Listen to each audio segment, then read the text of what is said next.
Hi, friends, and welcome back to Page Turners with Katja. I hope you're keeping well. And if you're in the UK, I hope you've been enjoying the gorgeous weather, amazing sunshine we've had in the last 2 days. It does, however, feel like a really heavy moment globally.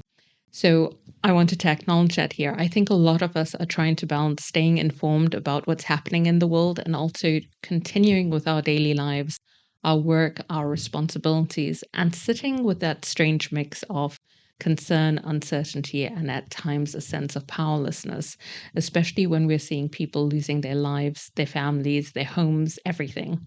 And I'm not going to try and unpack any of that here in an April TBR, but I did want to acknowledge it and also to think about how it makes us show up or shapes how we show up. Even in this little corner of all things books, I can feel that. So I'm going to focus on the smallest part of that, which is how it's shaping what I read. I'm definitely reading less at the moment, but far more deeply. And I'm also more interested in stories about people and society, and especially sort of non-fiction side, because I'm an eclectic reader. So in the past, when I have had things going on with social media that I found quite overwhelming, I would binge read fantasy, and I still love that idea. But at the moment, I want to read less and I want to read more about society and about people. And this could have gone the other way. I could have ended up in a binge reading phase rather than scaling down. But right now, I want to take proper notes in my physical reading journal. I want to put all my reviews in there rather than taking it as a book read on one of the apps and doing a digital review. It's definitely a change to how I've been doing my reviews and logging my books in the past.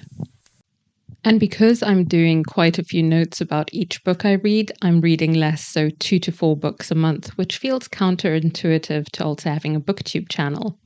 But I'm grateful to have a community like you because we've talked about this before where less quantity of books doesn't matter. It's more about the experience of them. And the more I reflect on my own reading life, the more I realize that reading problems are rarely about motivation, they're about alignment. And it's not even a reading problem, and just terming it a reading problem, but having fewer books to read is probably more a season. It's not that we don't want to read, it's that what we're trying to read sometimes doesn't match the kind of reader we actually are in that moment. And that's often why I find it helpful to step outside a genre when I feel stuck or to pick up something shorter just to reset. And sometimes the way forward isn't adding more, it's subtracting. And that's the phase that I'm currently in. So this month I'm keeping things intentionally small and I've got just 4 books to share with you. 2 of the books that are part of my TBR are the reading event books for People April, hosted by Roz from Scally Dandling about the books, alongside Brian from Bookish and Hannah from Hannah's Books. It has already started, but I'm slowly easing into the event a little late. The focus is very simple, which is exactly why it works so well. In terms of reading books about real people, that can include memoirs, biographies, autobiography, letters, diaries, and biographical essays. And the last one I am really feeling at the moment, biographical essays, but not all of the books. The 2 books that I picked are that. And it feels really timely for me that this came up, this reading event, because it's not the first year that it's running. I think it's been around for quite a few years, but it's the first time I'm properly taking part. And the first book is the group read Blue Stockings by Susannah Gibson, which I'll be reading as an ebook because that was just the cheapest one I could find. So this group biography is about 18th century English women who carved out space for intellectual life in a society that largely excluded them.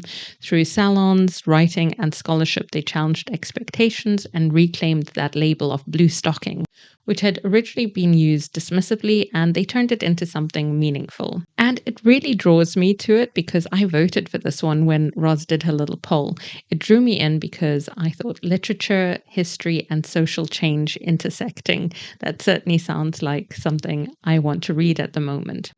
and women creating space for thought and conversation in a culture that didn't readily allow for it feels a little more relevant now than it should feel relevant, if that makes sense. But anyway.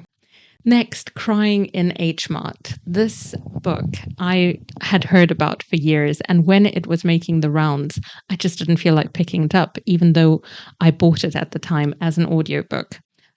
So, mood wise, I wasn't there, but I am there right now, and I'm looking forward to reading it. I know that at its core, it's about grief, about Michelle Zauner, losing her mother, but that it expands into questions of identity, cultural inheritance, belonging.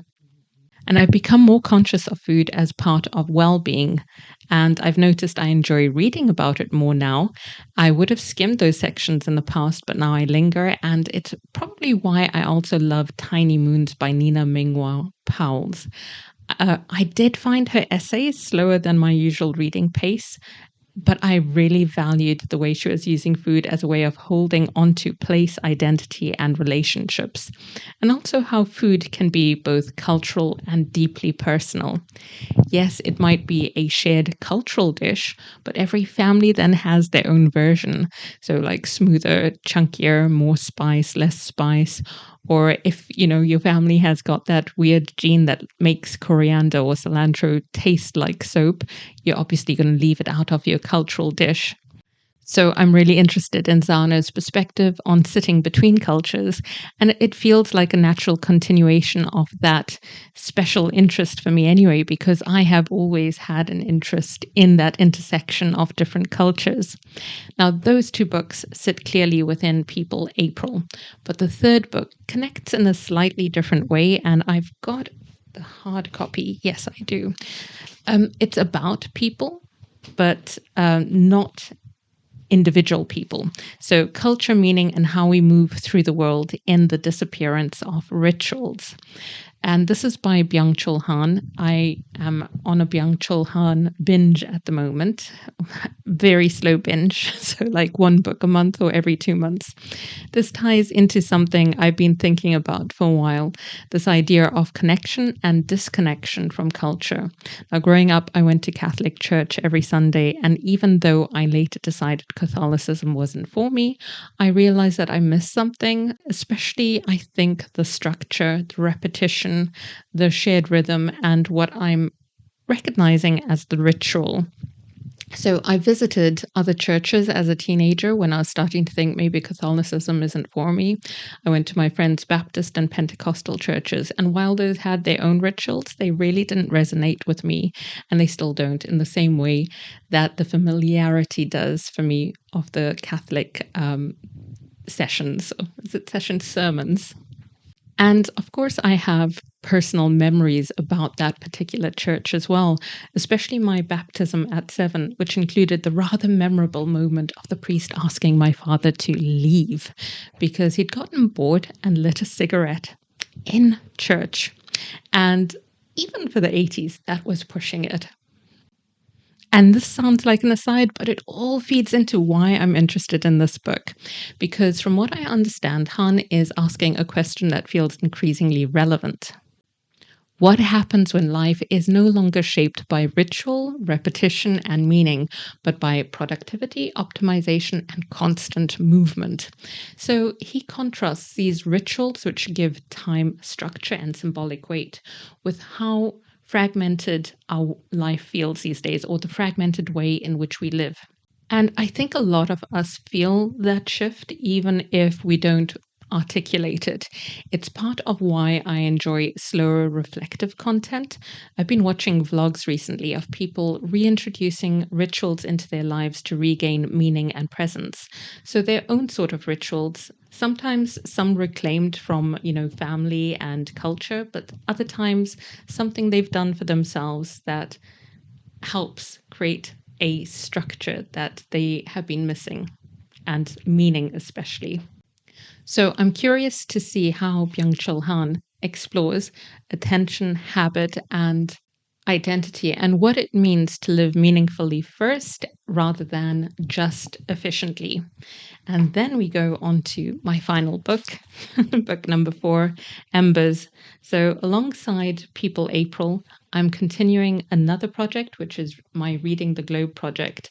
And for April, we're reading Embers by Sándor Márai. And this is a Hungarian novel from 1942, centered on an aging general waiting for the return of a friend who he hasn't seen in decades after a long ago betrayal. What draws me to this is a combination of intimate personal drama with larger questions around class, duty, history, and decline. And from everything I've heard, it's beautifully written, atmospheric, and reflective, which feels exactly right for where I am as a reader right now. And it's not overly long either.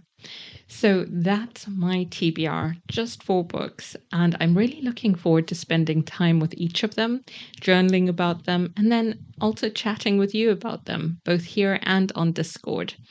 Let me know what season of reading you're finding yourself in at the moment. Are you in that wonderful binge reading phase of life, reading life, or are you scaling back like me? Maybe you're somewhere in between, or maybe you don't even experience reading in seasons at all. I'd be really curious to hear that too. And if you're taking part in People April, I'd love to know what you're reading. Are you also doing the group read of Blue Stockings? And if you'd like to support the channel, you can buy me a coffee or simply like, subscribe, share, whatever. Thanks so much for watching, and I'll see you in the next video. Take care.